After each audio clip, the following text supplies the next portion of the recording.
அவர் அண்ணன் வந்து என்னைக்கு வந்து பூஜை போட்டாரோ மதுரை ஆத்திரமடத்துல அன்னைக்கே வயல் ஆயிடுச்சு. அப்ப எலும்புராங்க சொன்னாரு அடுத்து ஹீரோ ஆயிட்டீங்கன்னா சிஎம் ஆயிருவீங்க அப்படின்னு அண்ணனே பண்ணிட்டு இருந்தாரு. அப்ப தமிழிசைக்க வந்து பேசிட்டு வாழ்த்துக்கள் சொல்லிட்டு என்ன ஃபர்ஸ்ட் பாலாபிஷேகம் கட் அவுட்டுக்கு நான் தானே பண்ணணும். ஒரு நார்மல் ஆர்டிஸ்ட் போட்டோம்னா இந்த கதை போய் சேராது. அப்ப நம்மளுக்கு அங்க ஒரு வெயிட்டான ஒரு கேரக்டர் தேவைப்படுது. ஒருத்தரை வந்து பலிகளை கொடுக்கறத காட்டி நீங்க வந்து பண்ணீங்க.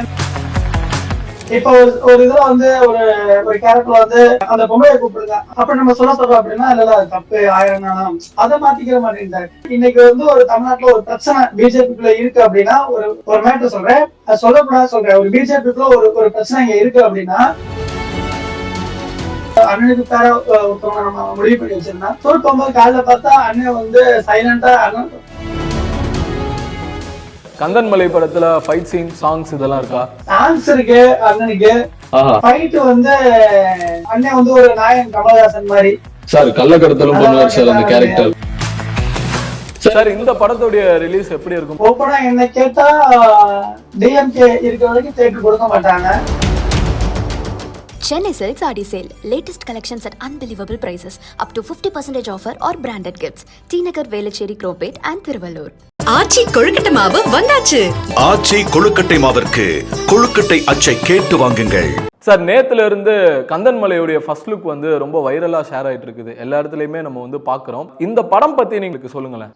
நேத்து அண்ணன் வந்து என்னைக்கு வந்து பூஜை போட்டாரோ மதுரை ஆத்திரமடத்துல அன்னைக்கே வயல் ஆயிடுச்சு. இது எதுக்காண்டி ஸ்டார்ட் பண்ணோம்னா அண்ணன் வந்து திருப்பரங்குன்ற விஷயம் நடக்கும்போது இந்த மாதிரி மக்களுக்கு ஒரு விழிப்புணர்வு படம் எடுக்கணும் அப்படின்னு சொல்லி ஒரு பிளான் பண்ணாரு. இந்த படம் ஃபுல் அண்ட் ஃபுல்லு இப்படி பார்த்தோம்னா கதையே அவரோட கதை தான். அதே மாதிரி டைரக்ஷன்லயும் நிறைய விஷயங்கள் வந்து அண்ணன் வந்து நம்மளுக்கு வந்து சப்போர்ட் பண்ணியிருக்காரு. சார் நேற்று ஃபர்ஸ்ட் லுக் ரிலீஸ் பண்ணும்போது பார்த்தீங்க அப்படின்னா பிஜேபியுடைய முக்கிய தலைவர்கள் எல்லாருமே இருந்தாங்க. அவங்க எல்லாம் என்ன சொன்னாங்க? ஏன்னா இத்தனை வருஷம் வந்து பார்த்தீங்கன்னா அரசியலில் அவங்க எல்லாருமே நண்பர்களா சகோதரர்களா பழகி இருக்கிறாங்க. அவங்க வந்து இவரை ஹீரோ அப்படின்னு சொன்னதுக்கு அப்புறம் அவங்க எப்படி ரியாக்ட் பண்ணாங்க? ஏதாவது கேலி கிண்டல் அந்த மாதிரி விஷயங்கள்லாம் நடந்ததா ஃப்ரெண்ட்ஷிப்பா? ஸ்டார்டிங்ல வந்து அண்ணன் எலும்புடன் வந்து ரூம்ல உட்காந்து அவங்க பேசிக்கிட்டு இருந்தான் நானும் அண்ணன் எல்லாருமே. அப்ப எலும்புராங்க சொன்னாரு அடுத்து ஹீரோ ஆயிட்டீங்கன்னா சிஎம் ஆயிருவீங்க அப்படின்னு அண்ணனே பண்ணிட்டு இருந்தாரு. அப்ப தமிழிசைக்க வந்து பேசிட்டு வாழ்த்துக்கள் சொல்லிட்டு என்ன ஃபர்ஸ்ட் பாலாபிஷேகம் கட் அவுட்டுக்கு நான் தானே பண்ணணும் அப்படின்னாரு. பொன்னாரனை வந்து ரசிகர் மன்றம் நான் தான் வைக்கிறேன், நான் தான் தலைவராகணும் அப்படின்னாரு. ராஜா ராஜா இல்ல எங்களுக்கே போட்டுறாங்க தெரியுது, எல்லாம் பார்த்தாங்கன்னு தெரியுது. பட் அண்ணனுக்கு ரொம்ப ஹாப்பி. ஆனா ஒரு எப்படி அப்படின்னா ஒரு கலைஞரா எல்லாம் ஏத்துக்கிட்டாங்க நம்மள அப்படின்ட்டு. அதே மாதிரி பிரஸ் மீட் ஃபர்ஸ்ட் லுக் முடிஞ்சோடனே அண்ணன் முருகனை வந்து என்ன சொன்னாங்க அப்படின்னா மிகப்பெரிய நடிகராக என்னுடைய வாழ்த்துக்கள் அப்படின்னு சொல்லி எல்லாத்துக்கு முன்னாடி சொன்னாங்க. எல்லாருமே வாழ்த்து சொன்னாங்க. கண்டிப்பா வந்து கட் அவுட்டுக்கு பாலாபிஷேகம் பண்ணுவாங்க, பாலாபிஷேகம் பண்ணுவாங்க. எப்படி இந்த படம் வந்து ஸ்டார்ட் பண்ணலான்னு ஒரு இனிஷியல் டாக் ஒன்று இருந்திருக்கும்ல, அது எப்படி கன்வெர்ட் பண்ணீங்க? கிடுகின்ற ஒரு படம் ஃபர்ஸ்ட் படம் நம்மளுக்கு. அந்த படம் வந்து சென்சார்லயே வந்து 260 கட்டு. ஓகே 260 கட்டுனா படம் ஒண்ணுமே இருக்காது. அப்படி இருந்து 260 கட்டு வாங்கிட்டோம். நம்ம வந்து தமிழ்நாட்டுல தேட்டர்ல போடும்போது எந்த தேட்டருக்காரன் கொடுக்கல. அப்ப வந்து கர்நாடகால மட்டும் ஒரு 100 தேட்டர் நம்ம போட்டோம். அன்னைக்கு வந்து தாமரை டிவி சேனல் வந்து ராஜா அண்ணன் டைப்ல தான் இருக்கு, அண்ணன் கையில தான் இருக்கு. அந்த சேனல்ல வந்து வாலண்டரியா அண்ணன் வந்து ப்ரொமோஷன் பண்ணி பண்ணாங்க படத்தை. அது ஒரே வாரத்துல வந்து 1.5 மில்லியன் எவ்வளவு போச்சு. அதுல இருந்து நம்ம அண்ணன் கூட டிராவல் பண்ணிக்கிறோம். இப்ப வந்து 2026 எலெக்ஷன் வர்றதுக்கு முன்னாடி ஒரு கிடுகு மாதிரி ஒரு சித்தான படம் எடுக்கணும் அப்படின்றது அண்ணனோட ஆசை. நம்மளோட கொள்கையே அதுதான். பட் அண்ணன் இந்த மாதிரி ஒரு ஸ்டோரி சொல்லும் போது ஸ்டோரி அவரோட தான். ஸ்டோரி சொல்லும் போது நான் எதுவுமே சொல்லல, நான் பண்றேனே அப்படின்னு சொல்லிட்டு இந்த ஸ்டோரியை ஸ்டார்ட் பண்ணிட்டு. ஓகே சார், அவரை ஹீரோவா அறிமுகப்படுத்தணும், அவரை நடிப்புக்கு கொண்டு வரணும்ன்ற ஐடியா எப்படி வந்துச்சு? நீங்க வந்து அவர் வந்து ஒரு முழுநேர அரசியல்வாதி. ஆனா அவரோட கதையில வந்து ஒரு ஹீரோ தேவைப்படுறாரு அப்படின்னா அவர் மட்டும் நடிச்சாதான் அது மக்கள்கிட்ட போய் சேரும். இப்ப அதே கதையை வந்து நான் வந்து ஒரு பெரிய ஒரு கேரக்டர்ல ஒரு ஆக்டர்ஸ் கொடுக்குறோம் அப்படின்னா அதுக்கப்புறம் அவங்களுக்கு வாய்ப்பு இல்லாம போயிடும். நம்மளுக்கு தெரியும். இப்ப ஒரு முன்னணி நடிகர் கொடுக்குறோம் அப்படின்னா அவருக்கு அடுத்து எந்த படமும் கிடைக்காது. அப்ப ஒரு நார்மல் ஆர்டிஸ்ட் போட்டோம்னா இந்த கதை போய் சேராது. அப்ப நம்மளுக்கு அங்க ஒரு வெயிட்டான ஒரு கேரக்டர் தேவைப்படுது. அதனால அண்ணன் ஸ்டோரி சொல்லும் போது சொல்லிட்டேன், இதுக்கு வந்து ஒருத்தரை வந்து பலிகடா கொடுக்கறத காட்டி நீங்க வந்து பண்ணீங்கன்னா மக்கள்கிட்ட போய் ஈஸியா சேரும்னே, அதனால நீங்க கண்டிப்பா இதை பண்ணணும்னே அப்படின்னா ஓகே. அடுத்த வாரத்தை எதுவுமே சொல்லல, கண்டிப்பா நான் பண்ணித்தரேன் அப்படின்னு சொல்லிட்டு அண்ணே ஓகே பண்ணிட்டாரு. சார் இப்போ நீங்க சொல்றத பார்க்கும்போது முதல் படமே இறுதி படம் அப்படின்ற மாதிரியான ஒரு கதையா இது? இப்ப அப்பக்குட்டியோ இல்ல வேற ஏதோ நட்டனா நம்ம கூப்பிடுறோம் வந்து பண்றாரு அப்படின்னா நட்டனுக்கு வந்து அடுத்து வந்து மார்க்கெட்டிங் கொடுக்க மாட்டாங்க, அடுத்த படம் கொடுக்க மாட்டாங்க. இவர் வந்து இந்த சித்தாந்தவாதி, இவருக்கு ப்ரொமோட் பண்ணக்கூடாதுன்னு சொல்லிட்டு ஒரு கட்டம் கட்டிடுவாங்க. அப்ப அரசியல் மாற்றம் வர்ற வரைக்கும் இல்ல பிஜேபியோட அலைன்ஸ்ல ஏடிஎம்கே வர்ற வரைக்கும் அவருக்கு வந்து அப்படியே ஒதுக்கிடுவாங்க. வடிவேல் எப்படி போனாரு, இப்ப ராஜாவே பண்றாருன்னா இதுக்கப்புறம் ராஜாவுக்கு நேற்று கூட ஒரு 2 படம் கமிட் ஆயிருக்காரு, வந்து நேரம் பேசிட்டு இருக்காங்க. ஃபர்ஸ்ட் லுக் போஸ்ட் ரிலீஸ் ஆனியே எங்க படத்துல ஒரு கேரக்டர் ரோல் கொடுக்கணும் அப்படின்னு. ஏன்னா அவர் வர்ற விதம் வேற, ஆர்டிஸ்ட் உள்ளக்கு வர்ற விதம் வேற, ரெண்டுக்கும் இருக்கு. அவருக்கு இது முதல் படம், இதுக்கப்புறம் ஒரு 100 படம் நடிப்பாரு கண்டிப்பா ராஜானே.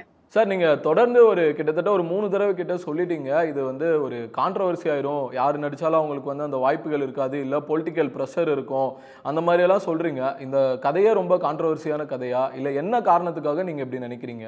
ஓகே ஓகே, ஏன்னா இது கான்ட்ரஸ்டான கதை, அப்படிப்பட்ட கதை. ஏன்னா கந்தன் மலை அப்படின்றது இன்னைக்கு தமிழ்நாட்டுல வந்து ஒரு அரசியல் மாற்றமும் மக்களோட விழிப்புணர்வும் ஒரு கந்தன் மலை அந்த சம்பந்தப்பட்டுதான் ஓடிக்கிட்டு இருக்கு. அந்த டைட்டில் ஒரு கான்ட்ரஸ்டான டைட்டில் தான், களமும் ஒரு கான்ட்ரஸ்டான களம் தான்.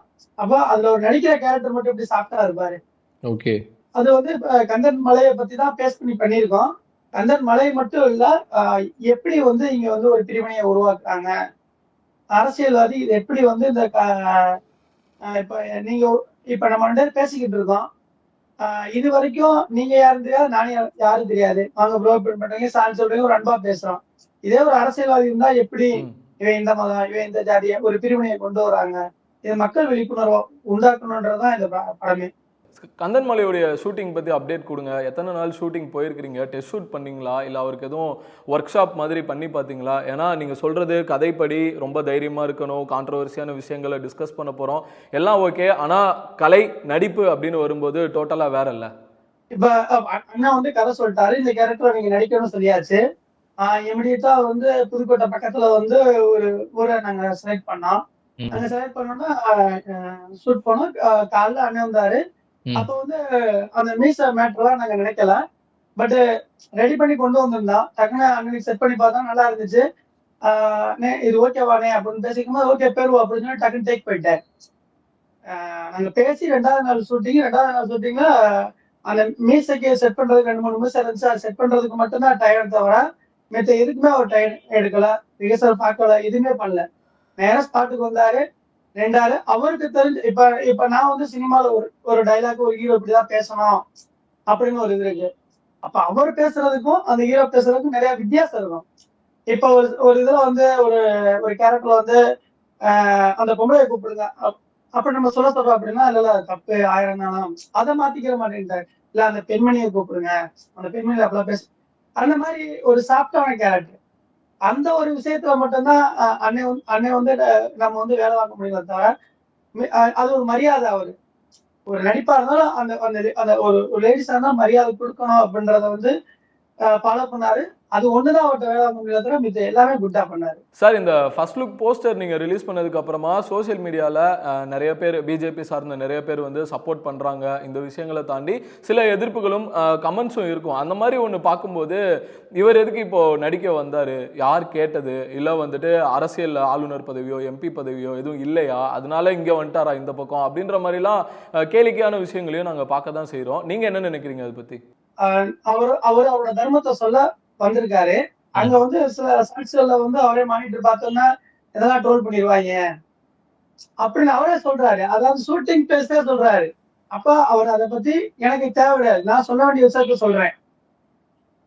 நீங்க வந்து ட்ரோல் பண்ண போறீங்கன்னு எனக்கு தெரியுது, நான் பண்றேன் தைரியமா, நான் சொல்ல வேண்டிய விஷயத்த சொல்றேன்னு நான் நினைக்கிறேன். கரெக்டா? அப்ப அவர் வந்து அந்த அவங்க ஆப்போசிட்டா பேசுறவனை பத்தி அவர் ஒரு பாயிண்ட் கூட மனசுல வைக்கவே இல்லை. அவர் சொல்ல வேண்டிய விஷயத்த சொல்றதுக்கு ஒரு ஹீரோவா ஆயிட்டாரு. 2வது நீங்க வந்து அவருக்கு வந்து ஆளுநர் பதவியோ எம்பியோ கிடைக்கல அப்படின்ட்டு ஆக்சுவலா அவர் நினைச்சிருந்தா ஆளுநரா போயிருக்கலாம். ஆனா என்ன அப்படின்னா இன்னைக்கு வந்து ஒரு தமிழ்நாட்டுல ஒரு பிரச்சனை பிஜேபிக்குள்ள இருக்கு அப்படின்னா உங்களுக்கு ஒரு ஒரு மேட்டர் சொல்றேன், அது சொல்லக்கூடாது சொல்றேன். ஒரு பிஜேபிக்குள்ள ஒரு பிரச்சனை இங்க இருக்கு அப்படின்னா, நீங்க சரியா எடுத்து பாருங்க. டக்குன்னு யாராவது தலைவர் வந்து ஹோல்டு பண்றாங்கன்னா, அப்ப வந்து டக்குன்னு இவர் மட்டும் தான் எடுத்து போடுவாங்க. ஏன்னா இவர் வந்து ஒரு காமன் பர்சன், எல்லாரும் கேட்டுக்குருவாங்க அப்படின்ட்டு. இப்ப இவரு வெளியில போயிட்டாரு அப்படின்னா, இங்க வந்து ஒரு பெரிய ஒரு பிரச்சனை ஆகும். ஏன்னா ஒரு தலைவர் மாத்துறதுக்கு ஒரு மாசம் 2 மாசம் கேப் இருக்கோ, ஒரு இடத்த ஃபில்அப் பண்றதுக்கு ஒரு தலைவர் வேணும்னா இங்க அண்ணன் இருக்கணும் அப்படின்றத வந்து டெல்லி முடிவெடுத்திருக்காங்க. அதனாலதான் அவருக்கு வந்து ஆளுநரை கொடுத்து அனுப்பல. நீங்க இங்கே இருங்க, கடைசி வரைக்கும் பாத்துக்குருவோம். நீங்க இப்ப மினிஸ்டரா கூட ஆகலாம் 2026 தமிழ்நாட்டுல வாய்ப்புகள் இருக்கு, பாப்போம். நீங்க நாங்க ரீசெண்டா ஒரு விஷயம் கேள்விப்பட்டோம், இந்த படத்துல அவருக்கு ஹீரோயினும் இருக்காங்க அப்படின்ற மாதிரி எல்லாம். அதை பத்தின மத்த நடிகர்கள் பத்தி, ஹீரோயின் பத்தி இந்த அப்டேட் கொஞ்சம் கொடுங்களேன். ஆக்சுவலா இதுல வந்து அண்ணனுக்கு வந்து ஒரு ஃபேமிலி காட்டணும் அப்படின்னு சொல்றது ஒரு முடிவு பண்ணிட்டு அதுக்கப்புறம் எவ்வளவு தூரத்துக்கு கம்மி பண்ணிக்கோங்க அப்படி சொல்லிட்டு அந்த ஒய்ஃப் கேரக்டர் அப்படி சொன்னாங்க. நாங்களும் கம்மி பண்ணிட்டே வந்தோம். அதுக்கப்புறம் ஒரு அவங்களுக்கு அண்ணனுக்கு பேரா ஒருத்தவங்க நம்ம முடிவு பண்ணி வச்சிருந்தோம். ஷூட் போகும்போது காலைல பார்த்தா அண்ணன் வந்து சைலண்டா அண்ணியவே கூட்டு வந்துட்டாங்க. நீங்க வெளியெல்லாம் கூப்பிட வேணாம், அண்ணியே நடிக்கட்டும் அப்படின்னு சொல்லிட்டு அண்ணனோட ஒய்ஃபே நடிச்சிருக்காங்க அந்த கேரக்டர். கந்தன்மலை படத்துல ஃபைட் சீன், சாங்ஸ் இதெல்லாம் இருக்கா அவருக்கு, ஹெச் ராஜா அவர்களுக்கு? சாங்ஸ் இருக்கு அண்ணனுக்கு. ஃபைட் வந்து அவர அண்ணன் வந்து ஒரு நாயகன் கமல்ஹாசன் மாதிரி, அதனால கருணா மருது அப்படின்னு ஒரு 2 கேரக்டர் பின்னாடி இருப்பாங்க. அவங்க அண்ணனுக்காண்டி போய்க்குவாங்க ஃபைட்டுக்கு. ஓகே சார், நாயகன் கமலஹாசன் மாதிரினா புரியல, நீங்க கேரக்டரை சொல்ல வரீங்களா இல்ல வந்துட்டு என்ன மாதிரி விஷயத்த சொல்ல வரீங்க? நாயகன்ல எப்படி ஒரு ஏழைகளுக்காண்டி போராடுறாரு கமலஹாசன் சார், கள்ளக்கடத்தலும் பண்ணுவார் சார் அந்த கேரக்டர். கள்ளக்கடத்தல், இவரும் கள்ளக்கடத்தல் பண்ணாம நல்ல விஷயத்த சொல்லியிருக்காரு. Okay sir. ஸோ ஃபைட் சீன்ஸ்லாம் எப்படி எடுக்க போறீங்க, என்ன மாதிரி இருக்கும் சார்? இவர் நீங்க சொல்றீங்க அவருக்கு வந்து ஆட்கள் இருப்பாங்க அப்படின்றத தாண்டி ஏதாவது ஒரு காட்சியில் அவரு திருப்பி அடிக்கிற மாதிரியோ இல்லை அடி வாங்குற மாதிரியோ அப்படி ஏதாவது விசுவல்ஸ் வருமா? இல்ல ஆக்சுவலா நீங்க சொல்றதுதான். இப்ப ஷூட்டிங்ல வந்து அண்ணனை வந்து ஒரு ஆப்போசிட் கேரக்டர் கையை ஓங்கிட்டு வரணும். அப்ப வந்து என்ன ஆயிடுச்சு அப்படின்னா, டிபார்ட்மெண்ட்டும் கொஞ்சம் முக்கியமான அரசியல் அண்ணனை வந்து கை நீட்டி பேசணும். இப்போ நாங்க பேச விட மாட்டோம், அடிக்கிற மாதிரி எல்லாம் சீன் வைக்கிறீங்க அப்படி இப்படி சொன்னாங்க. ரொம்ப அங்க ஷூட்டிங்ல வந்து அப்படி இப்படி சொல்லிட்டு இருந்தாங்க. அப்ப அண்ணன் வந்து ஒரு வார்த்தை சொன்னாரு, நான் இங்க வந்து அரசியல்வாதில ஒரு நடிகனா வந்திருக்கேன், அவங்க என்ன இருக்கோ அதான் நான் பண்ணணும் அப்படின்னு சொல்லிட்டு அவங்க எல்லாத்துக்கு முன்னாடி நீங்க பேசாம இருக்குன்னு சொல்லிட்டு அந்த ஆப்போசிட் நீங்க பண்ணுங்க அப்படின்னு சொல்லிட்டு கேரக்டர் பண்ணாரு. அதனால அவர் வந்து ஃபைட் சீக்வன்ஸ் இருக்கு, அண்ணன் பண்ணிடுவோம் அப்படின்னு முடிவு பண்ணாருன்னா கண்டிப்பா பண்ணுவாரு. இல்ல அப்படின்னா அவரை அண்ணன் நாயன் மாதிரியே உட்காந்துக்கிட்டு டைரக்ஷன் மட்டும் கொடுத்துருப்பாரு. Okay sir. சார், இந்த படத்துக்காக அவர் எதுவும் தன்னை மாற்றிருக்காரா, எதுவும் டெடிக்கேட்டடாக சில விஷயங்கள்? ஏன்னா சினிமா அப்படின்னு வந்தால் அந்த கேரக்டருக்காக கொஞ்சம் வெயிட் கூடுறதோ குறையிறதோ மற்ற விஷயங்கள் எல்லாம் இருக்கும். இந்த படத்தில் அப்படி எதுவும் அவர் பண்ணியிருக்காரா? நீங்கள் எதுவும் கேட்டிருக்கீங்களா ஸ்பெசிஃபிக்கா? இல்ல ஸ்பெசிஃபிக்கா வந்து நம்ம வந்து எதுவுமே கேட்கல. சரி அண்ணனா வாங்கினேன் அப்படின்னு தான் சொன்னா. கொஞ்சம் கொஞ்சம் அந்த மீசை, கொஞ்சம் கொஞ்சம் அந்த நிறைய பதிவு பார்த்தேன், தென்னகத்து பாந்தாக்குறே அப்படின்ட்டு அந்த மாதிரி ஒரு தோற்றத்துக்கு அண்ணன் வந்து மாறி இருக்காங்க. ஸ்பெசிஃபிக்கா வந்து மாறல. நெக்ஸ்ட் ப்ராஜெக்ட்ல வந்து பண்றோம்னு சொல்லியிருக்காங்க, அதுல மாறதுக்கு வாய்ப்பு இருக்கு. சார், இந்த படத்துடைய ரிலீஸ் எப்படி இருக்கும்? தியேட்டர்ல இருக்குமா இல்ல அதே மாதிரி அவருடைய யூடியூப் சேனல்ல இருக்குமா சார்? ஓப்பனா என்ன கேட்டா 100% வந்து ட்ரை பண்ணுவோம் தியேட்டருக்கு. டிஎம்கே இருக்க வரைக்கும் தியேட்டர் கொடுக்க மாட்டாங்க. அது நம்மளுக்கு அண்ணன்ட்டே சொல்லிட்டேன். இல்ல நம்ம முடிஞ்ச அளவுக்கு ட்ரை பண்ணுவோம், அப்படி இல்லாதப்ப நம்ம அடுத்த ஆப்ஷனுக்கு நம்ம போய்க்குவோம் அப்படின்ட்டு இருக்காங்க. அது அவங்க எடுக்கிற முடியும் தான் அது. ஓகே சார், இங்க டிஎம்கே இருக்காங்க இல்லைன்றதை தாண்டி சென்சார் போர்டு இந்த படத்தை எப்படி ட்ரீட் பண்ணுவாங்க நீங்க நினைக்கிறீங்க? ஏன்னா உங்களுடைய முந்தைய படத்துக்கு வந்து 200க்கும் மேற்பட்ட கட்ஸ் வந்து சொல்லியிருக்காங்கன்னு இருக்கீங்க. இந்த படம் எப்படி இருக்க போகுது நீங்க நினைக்கிறீங்க? சென்சார் வந்து பாத்துக்கலாம் சார். பாத்துக்கலாம் அப்படின்னு தான் இருக்கீங்க. அது ஒரு மேட்டர்ல பாத்துக்கலாம். Okay sir. அது புதுசா போகும்போது நம்மளுக்கு கொடுத்துட்டாங்க. இப்ப அண்ணன் இருக்காருல்ல. Okay sir. அண்ணன் இருக்காருல்ல. அப்படி இருக்கும் போதுமா சார் உங்களுக்கு வந்து டிஎம்கே இருந்தா இந்த படம் தியேட்டர்ல வராதுன்னு நீங்க நினைக்கிறீங்க? தியேட்டர் யார்ட்ட இருக்கு? சென்சார் மேட்டர் இல்ல சார், தியேட்டர் யார்ட்ட இருக்கு? சார் சப்போஸ் இந்த படம் வந்து தேட்டரில் தான் ரிலீஸ் ஆகுது அப்படின்ற மாதிரி ஒரு முடிவு இருந்தது அப்படின்னா இதோடைய ரிலீஸ் நாட்களாக எப்படி இருக்கும்னு நீங்கள் எதிர்பார்க்குறீங்க? ஏன்னா இது நான் உங்களை ஒரு டேரக்டராக ஒரு கிரியேட்டராக உங்ககிட்ட கேட்குற கேள்வி இது. ஒரு ஃபெஸ்டிவல் நாட்கள் மாதிரி இது வரணும் அப்படின்னு நினைக்கிறீங்களா? தீபாவளி, பொங்கல் அந்த மாதிரி வரணும்னு நினைக்கிறீங்களா? இல்லை வந்துட்டு இது எப்படிப்பட்ட நாட்களில் ரிலீஸ் பண்ணணும்னு உங்களுக்கு ஒரு ஆசை இருந்திருக்கும்ல? என்னை பொறுத்த வரைக்கும் கண்டிப்பா விநாயகர் சதுர்த்தி ஒரு இந்துக்கள் பண்டிகை தான் வரணும் அது. ஓகே சார், விநாயகர் சதுர்த்தி, கந்தன்மலை அப்படி வந்தா கரெக்டா இருக்கும் நீங்க நினைக்கிறீங்களா? அண்ணனுக்காண்டி தம்பி படத்துக்காண்டி அண்ணன் நாள்ல விட்டுவோம், அவ்வளவுதானே. ஓ அப்படி வரீங்களா சார்? ஓகே அதே ஓகே. கொஞ்சம் நேரம் தொட்டிருப்போம்ல சார். ஸோ அவரோட ஸ்கெடியூல்லாம் எப்படி இருக்குது? ஹீரோவா எப்படி நடந்துக்கிறாரு? ஸ்பாட்ல ஆப்பிள் ஜூஸ்லாம் கேட்குறாரா? அவர்தான் எங்களுக்கு வாங்கி கொடுக்குறாரு. அவர்தான் ப்ரொடியூசரு.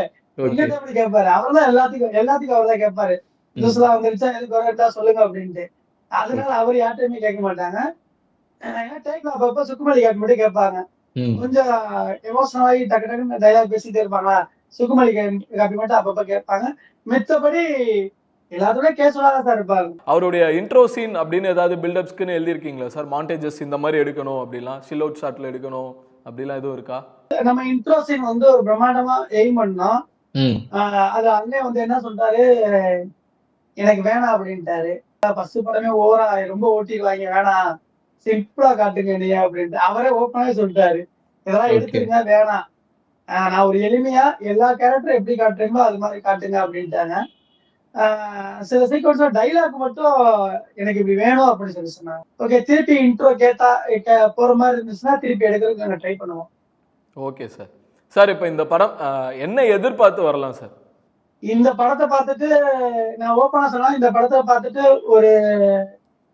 ஒரு இந்துக்களா இருப்பாங்க சார். இது வந்து ஒரு சினிமா அப்படின்னு தூக்கி வச்சிருங்க. இது ஒரு சித்தாந்தம், அவ்வளவுதான். நேரத்திற்கு ரொம்ப நன்றி சார். நன்றி sir, thank you sir. Chennai Silks Adi Sale. Latest collections at unbelievable prices. Up to 50% offer or branded gifts. T Nagar, Velachery, Cropate and Thiruvallur. ஆச்சி கொழுக்கட்டை மாவு வந்தாச்சு. ஆச்சி கொழுக்கட்டை மாவிற்கு கொழுக்கட்டை அச்சை கேட்டு வாங்குங்கள்.